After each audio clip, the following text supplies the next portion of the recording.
Copa do Mundo de Mountain Bike 2020. Eu fiz um vídeo um mês atrás, que tá, o título acho que é Mega Videocast, e dentro desse vídeo eu comentei um pouco sobre a renovação do mountain bike. Dava a impressão que os resultados, pelo menos até 2019, eles estavam muito concentrados nos nomes que nós estamos acostumados a escutar. Quando a gente faz um paralelo com o ciclismo de estrada, eu sei que tem pessoas que não gostam do ciclismo de estrada, eu até compreendo não gostar da modalidade, mas criar atrito ou brincadeiras de valorização ou desvalorização de um lado ou de outro, eu acho um pouco desnecessário, mas a questão era do número de atletas, de novos atletas, que não são promessas, novos atletas que já apresentam resultado. Nessa temporada 2020, parece que isso tudo veio à tona, porque esses jovens talentos, que não são necessariamente promessas, são jovens talentos que já estão entregando resultado, isso é o máximo porque isso amplia demais o potencial de crescimento do esporte. E é muito bacana ver isso. Ainda mais nessa temporada de 2020, que é uma temporada totalmente atípica. Esse final de semana, ou esses 6 dias, estão acontecendo as primeiras etapas da Copa do Mundo de Mountain Bike 2020. Vários atletas ficaram um ano sem competição, outros atletas tiveram a oportunidade de fazer algumas pequenas competições locais ou até mesmo internacionais, só que nada se compara ao foco e à repercussão da Copa do Mundo de Mountain Bike.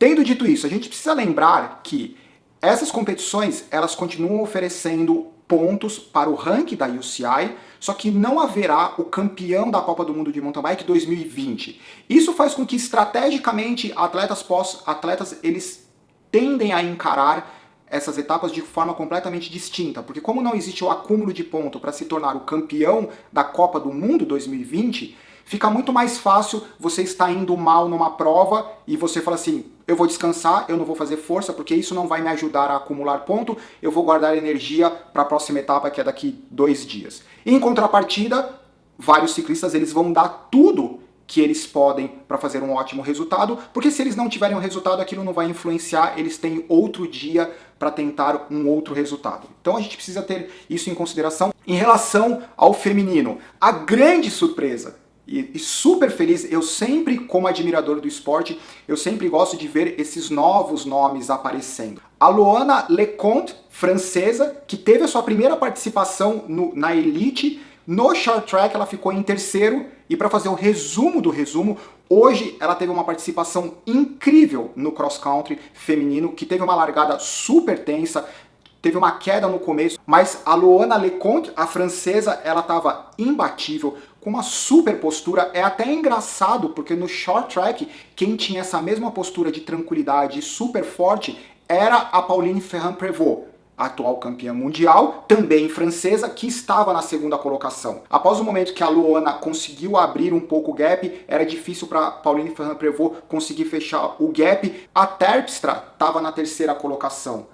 Até a última volta, o que parecia ser improvável, a Terpstra conseguiu ultrapassar a Pauline Ferrand-Prévot e terminar na segunda colocação. Então, mais do que feliz, era até engraçado na entrevista com a Loana ver esse lado inesperado da vitória, porque afinal de contas ela chegou na frente da compatriota, que dispensa comentários, que é a atual campeã mundial. Se isso foi a primeira prova como elite, ou na verdade a segunda prova como elite, a primeira short track, terceiro lugar, a primeira prova olímpica em primeiro lugar, o que pode aguardar mais? Foi engraçado ver alguns nomes como a Kate Courtney e a Yolanda Neff andando mais para trás. Talvez isso seja um pouco esperado pela diferença de ritmo de prova. Lembrando que a Yolanda Neff sofreu um acidente bem grave durante esse lockdown. A Kate Courtney não participou de competição nenhuma, então tem essa disparidade de condição física e de ritmo de prova, mas isso de forma alguma tira o mérito da Loana Leconte, porque realmente ela andou muito forte. Falando do masculino, primeiro que são mais de 100 atletas. A velocidade com que eles dão aquela primeira volta dá até medo. Foi muito bacana hoje na transmissão, eu assisti a transmissão da Red Bull aqui americana, eu não sei se isso aconteceu na transmissão que acho que a maior parte das pessoas assistiram no Brasil, mas tinha momentos que eles deixavam o microfone ambiente aberto, e na primeira volta o som do pneu, da marcha, era uma coisa assim assustadora. São 100, mais de 100 caras dos mountain bikers mais rápidos do planeta, num circuito onde raramente eles tinham oportunidade de dar uma relaxada. Ou você tem raiz, ou tem pedra, ou é escorregadio, ou tem curva, então é muito intenso, são 7 voltas. Quando vocês tiverem oportunidade, para quem não teve oportunidade, olha o calendário 2021, por exemplo, já começa a comprar a passagem, começa a reservar o hotel, porque é uma experiência inigualável assistir a Copa do Mundo de mountain bike ao vivo. É uma experiência incrível. Eu estou super empolgado com essa história da Copa do Mundo de mountain bike. O que aconteceu logo na largada, o Avancini, com o estilo dele, ele não só se sente melhor, como ele tem um ritmo para ficar na frente, e o pelotão ele respeita isso, principalmente nas 3, 4 primeiras voltas. Curiosamente, o Nino Schurter, dentro dessas 4 voltas, ele ficou bem para trás, chegou a ficar 40 segundos para trás. 40 segundos para eles, o cara tá 500 metros na frente, 400 metros na frente. É muita coisa, exagerei nos 400 metros, talvez uns 200 metros, o que continua sendo muita coisa. Enquanto o Avancini ele forçava o ritmo, ele forçou tanto o ritmo, e o ritmo para ele parecia tão confortável, que chegou a ter uma quebra do grupo. Tinha um grupo da frente, que era conduzido pelo Avancini, que talvez tinha 10, 12 ciclistas, e um grupo de trás, aonde o Nino estava no rabo desse grupo de trás, grupo por grupo, talvez 15, 20 segundos de diferença entre um grupo e outro. Dentro dessa dinâmica, vários atletas tiveram queda, em geral, no mesmo lugar, ou talvez exatamente na mesma raiz. Eu tô colocando poucas imagens porque senão meu canal vai ser tirado do ar. Que era uma raiz que estava na diagonal, na entrada da subida, e parece que vários atletas perdiam tração ou caíam no mesmo lugar. O mexicano, que ganhou o short track, ele saiu da competição, parece que bateu o joelho. O filme que também caiu, entre outros vários atletas. De 7 voltas, a partir da 4ª volta, tudo começou a mudar. A dinâmica começou a mudar, porque os atletas do grupo da frente, que até então estavam satisfeitos com o ritmo que era imposto pelo Avancini, o grupo já estava reduzido, e daí começaram os vários ataques. Talvez na 4ª volta, entre os 10 primeiros, o Flückiger era o único atleta que já havia ganhado uma etapa da Copa do Mundo de mountain bike. Só que o Flückiger teve um determinado momento que ele desapareceu, ninguém sabia se era problema mecânico ou se tinha explodido o motor, e parece que tinha explodido o motor porque o ritmo era muito forte. Um detalhe, entre essas várias movimentações, nem sempre dá pra gente saber se foi uma pequena queda, algum problema mecânico. Então, às vezes, o atleta ele desaparece da transmissão e reaparece um pouco para trás, não dá pra saber se é ritmo, se é mecânico, então considerem isso.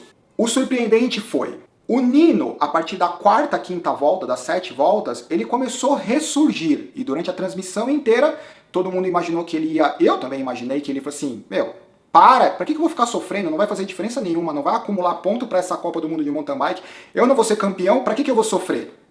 Só que o narrador, ele falou uma coisa que é bem interessante. Ninguém ganha tantos títulos desistindo fácil. E é de arrepiar, meu. Não dá pra desistir. A mentalidade dos caras não é desistir. E daí o Nino começou a ressurgir. O quanto que isso ia impactar na classificação entre os 10 primeiros continuava sendo muito difícil. Dava simplesmente a impressão que ele ia reencontrar o ritmo dele e terminar fazendo uma ótima prova.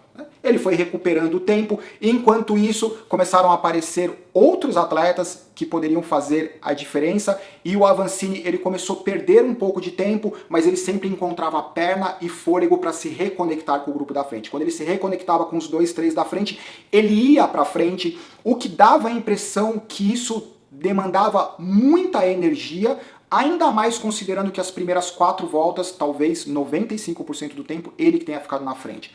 Então, é difícil imaginar que para esse nível você considerar 7 voltas, 90, 95% do tempo na frente, nas 4 primeiras voltas, e ter fôlego ainda para responder a ataques de caras que ficaram estrategicamente na roda.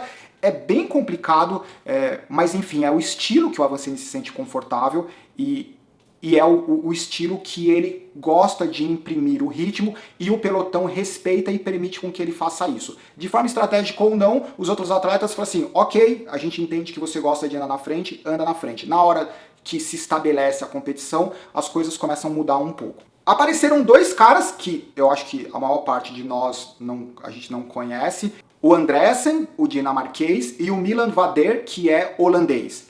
Esses dois caras, num determinado momento, faltando 2 voltas, eles se destacaram na frente do grupo. E teve um determinado momento que parecia que a briga ia ficar entre os dois, porque eles abriram um gap bem razoável, e daí tinha um cenário que eram os dois na frente, o Maxime Marot, o Avancini, e daí vinha o grupo e o Nino Schurter cada vez diminuindo mais a diferença em relação a esse grupo da frente, o que parecia ser algo impensável. Entre o Andreasen e o Milan Vader, dava a impressão que o Milan Vader ele estava muito mais inquieto do que o Andreasen. Apesar da pouca idade, da pouca experiência não, né, meu? O cara é campeão dinamarquês, ele se tornou campeão semana passada, então pouca experiência dentro do cenário da Copa do Mundo. Só que ele conseguiu, talvez, colocar isso em prática, porque o Milan Vader, ele também não é um cara super experiente, então talvez isso tenha favorecido o lado dele se sentir mais à vontade em jogar estratégia. Então, em alguns momentos, o Milan Vader olhava para ele e falou, e aí, meu, você vai ajudar ele? Sim, eu não, tô ok aqui. E daí era visível que ele ia para frente em alguns momentos que era estratégico para ele, e ele não se incomodava quando o Vader passava, ele falou assim, faz o seu. O mais surpreendente, talvez para mim, não mais surpreendente, mas tão surpreendente quanto a performance do Nino que vinha fechando o gap, foi o do Maxime Marot. Quando ele fechou o gap dos dois, eu falei, uau! Mas mesmo assim, eu não imaginei que ele pudesse fazer o que ele fez. Ele teve um determinado momento que ele foi para frente dos dois, e o André, assim, ele continuava estratégico. Ele não se desesperou, quer ir na frente, vai na frente. Ele ficava ali conectado com o Maxime Marot. Na última volta, ele realmente falou assim, galera, hoje é meu dia, eu vou embora. O Andreasen, ele foi embora, cruzou a linha de chegada, 23 anos, primeira vitória na Copa do Mundo de Mountain Bike, primeira participação na Copa do Mundo de Mountain Bike, sem palavras. Maxime Marot só aplaudiu o que ele fez, e o Milan Vader chegou na 3ª colocação. Surpresa para todos, o Nino Schurter aparece disputando a 4ª colocação, né, a 4ª e a 5ª colocação com o Avancini. Num determinado momento ele apareceu na frente do Avancini, o Avancini foi para frente do Nino Schurter, o Nino Schurter, os dois ficaram meio que se estudando, ou o Avancini voltou para a posição que ele gosta na frente, talvez no meio da última volta. O Nino foi para frente e foram em direção à linha de chegada. Tudo indicava que a disputa seria fechada no sprint final, e foi isso que aconteceu com o photo finish. Nino Schurter na 4ª colocação e o Avancini na 5ª colocação. É mais óbvio dizer que o que o Nino fez é fantástico, e eu particularmente, dentro desse nível de competição, ele conseguir fazer o que ele fez é realmente algo de tirar o chapéu, né? Eu acho que ninguém tem dúvida de que ele é um dos maiores mountain bikers da história. Talvez falte uma vitória só para ele superar todos os recordes do Absalom. De qualquer forma, ele é um cara que consegue se manter consistente, e essa consistência ela tem sofrido alterações nas estratégias. Talvez ele não seja tão explosivo quanto ele era 2, 3 anos atrás. Isso ficou mais evidente com a inclusão do short track, mas mesmo assim ele encontrou formas estratégicas de ser menos explosivos do que os novos, mas mesmo assim conseguir entregar resultado. A estratégia do Nino, ou pelo menos o que a gente viu, foi começar a competição atrás e ir ganhando terreno para terminar na 4ª colocação, e o Avancini na 5ª colocação. Então tem todo esse cenário. Eu continuo super curioso de ver talvez o Avancini fazendo que seja uma etapa, apenas uma etapa da Copa do Mundo, né? Larga forte, espera ficar mais seleto o grupo, a partir do momento de que não tem nenhum cara que apresente o risco de quebrar, de cortar o pelotão, né, de perder o ritmo e ficar para trás. Então, assim, a partir do momento que o grupo já está mais sólido, com menos atletas, 5, 6, 10 atletas se permitir um pouco, ir um pouco para trás, respirar, olhar, observar e talvez arriscar fazer algo diferente do que ele tem feito, porque usar sempre a mesma estratégia, os atletas marcam a mesma estratégia. Eu acho que outros atletas menos experientes como o Andressen, com certeza eles sabem do estilo do Avancini, sabem o quanto forte ele é e falam assim, meu, enquanto esse cara estiver andando forte, eu vou ficar por aqui, e no momento que eu achar que eu consigo fazer alguma coisa, eu tento fazer. Pode dar certo, pode não dar certo, mas pelo menos é uma estratégia. E eu acho que em relação à Copa do Mundo de Mountain Bike é isso. E não acabou, né? Amanhã tem short track, depois tem mais uma etapa da Copa do Mundo de Mountain Bike. Vamos ver o que aconteceu. É isso, sintam-se à vontade nos comentários. Abraço, tchau.